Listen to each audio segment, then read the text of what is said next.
Here you go, sister. We brought this thread from the Kali temple for the bride. After the haldi and mehendi rituals, you should make her wear it. In our Rajasthan, it is believed that the fragrance of raw turmeric weakens the bride. Please keep this in mind and don't let her go outside after the haldi ceremony. Don't worry, sister. We will tie this thread on Elizabeth today, and she will be protected from the evil eye. She will remain your trust. After 5 days following the engagement, Elizabeth's haldi and mehendi rituals took place, and then Joseph arrived with the barat at their doorstep. After the farewell, the 8-hour journey began, with all essential items packed. First, we will stop at our ancestral Haveli, where you will enter the house, perform the rituals, and then return to the Jaipur house. Yes, Baba, I've got everything. Don't worry. Elizabeth was very excited to go to her in-laws' house. The royal rituals at Joseph's ancestral Haveli felt like a dream, almost too perfect to be real. But after a long and grueling journey, they finally reached their village. Wow, everything looks so beautiful here. All the houses are Haveli style. Elizabeth exclaimed, her voice filled with awe. But something in the air seemed wrong, heavy, almost suffocating. As she excitedly stopped the car, rushed out, and opened the door to what appeared to be a desolate, eerie Haveli, a chill swept through the air. As soon as Elizabeth stepped into the courtyard of the haunted Haveli, hundreds of bats perched on a peepal tree took flight, their wings flapping violently against the silence. The swing in the yard began to sway on its own, creaking eerily in the wind, too unnaturally. Elizabeth froze, her heart racing as she felt a strange pressure building in her chest. "What are you doing? Don't wander off like this." Joseph snapped, his voice harsh and urgent. "Don't forget, you're the new bride, and this is not a Haveli, it's a ruin. No one lives here. You shouldn't come here again. Come on, let's go."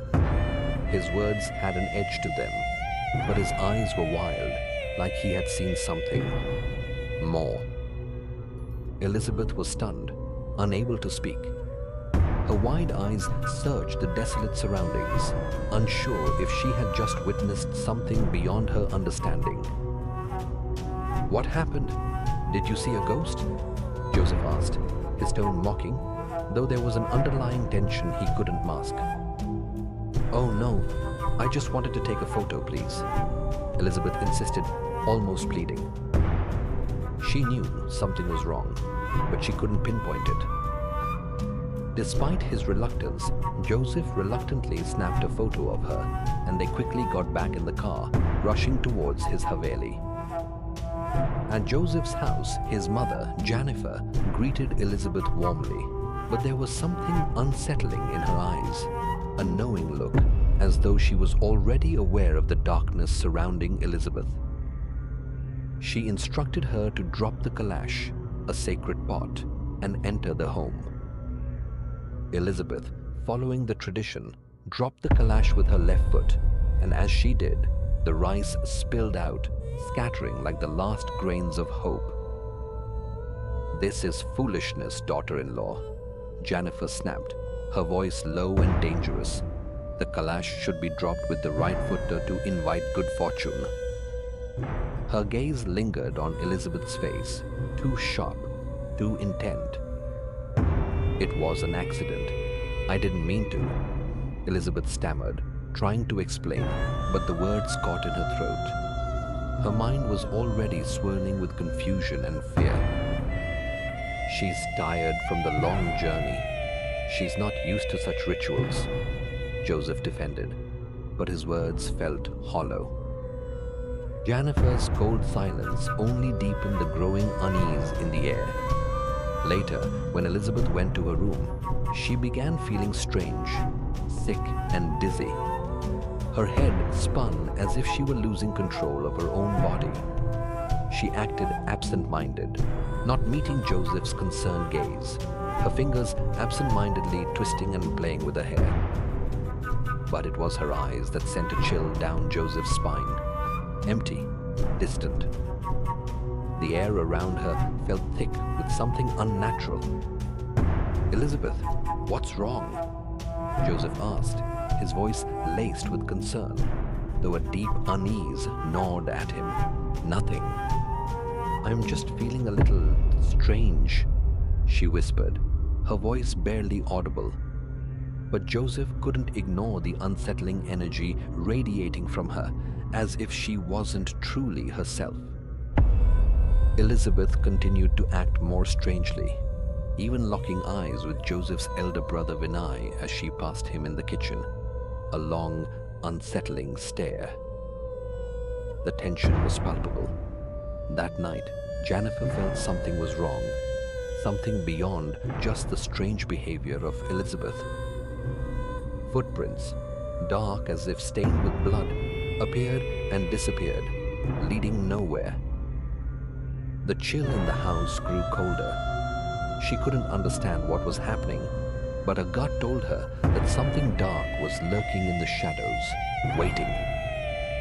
Later, as the night wore on, Jannifer started hearing strange sounds, whispers, faint creaking, a door slowly opening by itself.